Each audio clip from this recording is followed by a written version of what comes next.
మీరు జాతీయ బీజేపీలో భద్రతా విభాగంలో కన్వీనర్గా పనిచేశారు కదా, అయితే దానికి సంబంధించి ఒకటి చెప్పండి.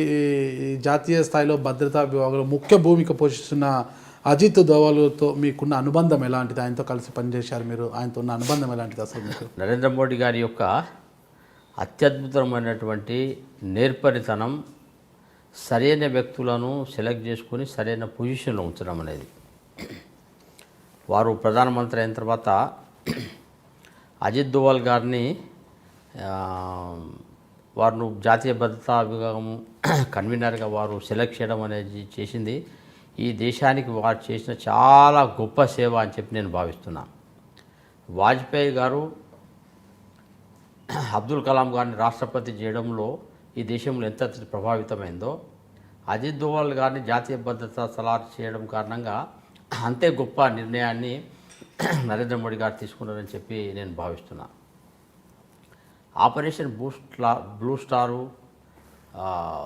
స్వర్ణ దేవాలయంలో జరిగినప్పుడు ఆయన అప్పటికే పాకిస్తాన్లో ఐఎస్ఐ వాళ్ళతో మంచి రిలేషన్స్ పెట్టుకొని ఐఎస్ఐ వాళ్ళకు సంబంధించిన వ్యక్తి కింద ఆయన పేరు పొంది, ఆ నుంచి బ్లూ స్టార్ ఆపరేషన్ సమయంలో ఐఎస్ఐ వ్యక్తిగా స్వర్ణ దేవాలయం లోపలికి వెళ్ళి అంతటి మిడ్నైట్ సమయంలో ఆయన సింహం నోట్లో తలబెట్టి ఆయన లోపలే ఉండి స్వర్ణ దేవాలయంలో ఆ రోజు బ్లూ స్టార్ ఆపరేషన్లో ఇండియన్ ఫోర్సెస్ వైపు నుంచి పనిచేసిండు. అంతటి సాహసం అనేది ఇంకొకరితో సాధ్యం కాదు. పాకిస్తాన్లో అంతకాలం ఒక ఇండియన్ ఏజెంటు వాళ్ళ మనిషిగా ఉంటూ పాకిస్తాన్లో వాళ్ళ ఐఎస్తో కలిసి పనిచేయడం కూడా అది ఆయన యొక్క నేర్పరితనానికి, ఆయన యొక్క గొప్పతనానికి నిదర్శనం. అటువంటి సాహసోపేతమైనటువంటి సంబంధించినటువంటి అనుభవాలు ఉన్నటువంటి ఒక వ్యక్తిని ఆయన జాతీయ భద్రతా సలహా కింద తీసుకోవడం ఎప్పుడో 10 సంవత్సరాల క్రితం ఆయన కావాల్సి ఉండే. మధ్యలో మేము 10 సంవత్సరాలు అధికారంలో లేం కాబట్టి he was waiting to become national security advisor for 10 years. ఆయన రిటైర్ అయిన తర్వాత 10 సంవత్సరాలు. అయితే ఆయన చాలా కాలం వివేకానంద కేంద్ర ఇంటర్నేషనల్ ఢిల్లీలో దానికి ఆయన డైరెక్టర్గా ఉండే. దేశ విదేశాల నుంచి అనేక రకాల రక్షణ నిపుణులను తీసుకొని వచ్చి భారతదేశం సంబంధించినటువంటి నేషనల్ ఇంటర్నేషనల్ సిచ్యువేషన్స్, పొలిటికల్గా non political NGOs, security organisations, security experts అంతా ఇవ్వడంలో ఆయన అధికారం లేనప్పుడు కూడా ఆయన వివేకానంద ఇంటర్నేషనల్ డైరెక్టర్ కింద ఈ సెక్యూరిటీ అఫేర్స్లో చాలా కీలక పాత్ర వహించాడు. ఆయన ఎప్పుడు పవర్లో లేని రోజు నుంచి ఆయన నాకు పరిచయం ఉంది. ఆయనకు ఒక తపన ఉండే పొలిటికల్ జాతీయ భద్రత గురించి ఆయనకున్నటువంటి ఐడియాస్ని ఇంప్లిమెంట్ చేయాలనే ఒక తపన, భారతీయ జనతా పార్టీ లాంటి ఆర్గనైజేషన్ ఆ సత్తాలో అధికారంలో ఉండాలన్నటువంటి తపన. ఆ అజిత్ దోవల్జీలో నేను చాలాసార్లు మేము కలిసి మాట్లాడినప్పుడు ఆయనలో ఆ తపన నేను చూశా. ఆయన ముఖ్యంగా ఈశాన్య రాష్ట్రాల్లో నేను ఆర్గనైజ్ చేస్తున్నప్పుడు ఈశాన్య సంబంధించిన రీజనల్ పార్టీస్ అందరితో మేము కూర్చొని ఈశాన్య రాష్ట్రాల్లో 8 రాష్ట్రాలు సిక్కింతో కలుపుకుంటే అక్కడటువంటి 25 సీట్లలో మొత్తం రీజనల్ పార్టీస్ కానీ నాన్ కాంగ్రెస్ వాళ్ళందరూ కూడా Bharatiya Janata Party supporting system develop చేయడంలో కూడా ఆయన నాన్ పొలిటికల్గా ఆయన జాతీయ భద్రత సాల్వ్ కావడానికంటే ముందు నుంచే he made a clear role. అందుకోసం అప్పుడే నాకు అసలు నాకు కొద్దిగా పరిచయం అయింది అప్పుడు.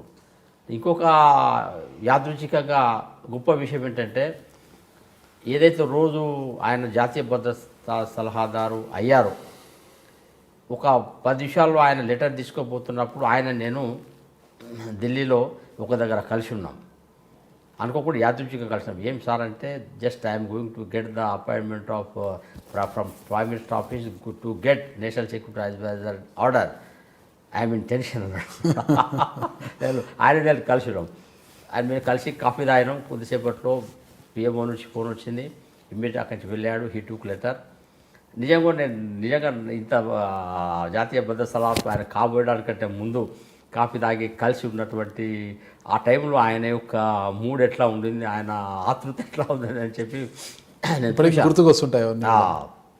ఆ తర్వాత ఈరోజు అనేక విదేశాలలో స్ట్రాటజిక్గా నరేంద్ర మోడీ యొక్క నిర్ణయాలు విదేశీ విధానంలో కానీ, దేశీయ విధానంలో కానీ, ఇంటెలిజెన్స్ సిస్టంలో కానీ, దేశ విదేశాల్లో ఉన్నటువంటి అనేక మన యాంటీ ఇండియన్ మూమెంట్స్ను న్యూట్రలైజ్ చేయడంలో కానీ, అమెరికాను ప్రభావితం చేయడంలో, చైనాను ప్రభావితం చేయడంలో, మన భారతదేశం చుట్టుపక్కల దేశాలతో మనకు సంబంధాల విషయంలో చైనాకు వ్యతిరేకంగా మొత్తం ప్రపంచాన్ని ఒక చాటి దగ్గర తీసుకురావడం కోసము, ముఖ్యంగా జల మార్గాలు వీటన్నిటిలో కూడా స్ట్రాటజీగా తీసుకురావడంలో ఇటువంటి అనేక విషయాలు ఆయనకు ఉన్నటువంటి అత్యద్భుతమైనటువంటి లాంగ్ ఎక్స్పీరియన్స్ అవగాహన ఏదైతే ఉందో ఆ ఎక్స్పీరియన్స్ అవగాహన అనేది ఈరోజు నరేంద్ర మోడీ సరిగ్గా ఆయనను ఉపయోగించుకుంటున్నాడు. స్ట్రాటజిక్ దాంట్లో ఆయనను కీలక వ్యక్తి పెట్టి ఈయనే కాదు, ఈరోజు మొత్తం ఇంటెలిజెన్స్ సిస్టమ్స్కు అనేది ఒక కీలకమైన అంశం.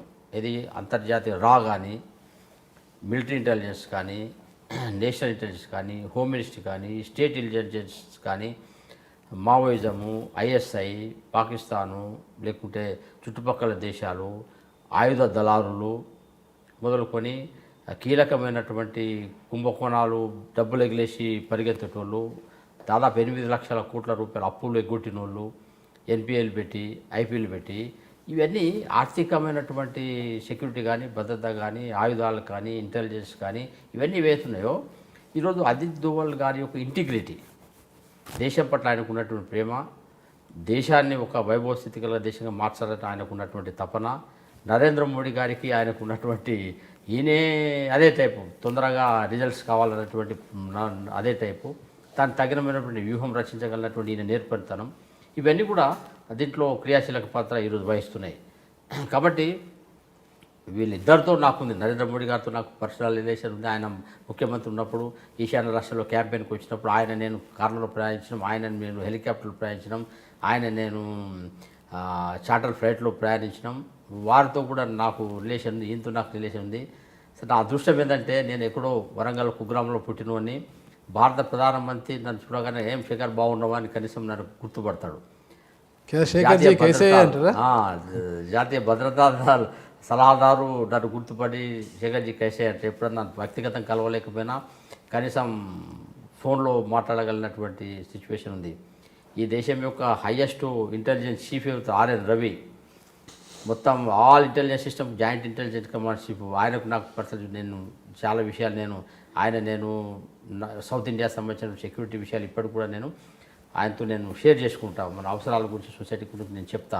భారతదేశ రక్షణ మంత్రి కానీ, భారతదేశ హోమ్ మినిస్టర్ కానీ, భారతదేశ విదేశాంగ శాఖ మంత్రి కానీ, వీళ్ళందరితో నా అదృష్టం కొద్ది ఆర్గనైజేషన్లో పనిచేయడం కారణంగా I have personal relations with them.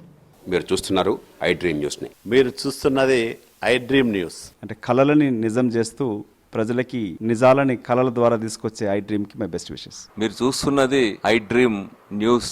మీరు చూస్తున్నారు I dream channel. For more videos please subscribe I dream. మరిన్ని వీడియోల కోసం ఐ డ్రీమ్ని సబ్స్క్రైబ్ చేయండి. Please subscribe I dream. And I'm very much satisfied with the way interview went on.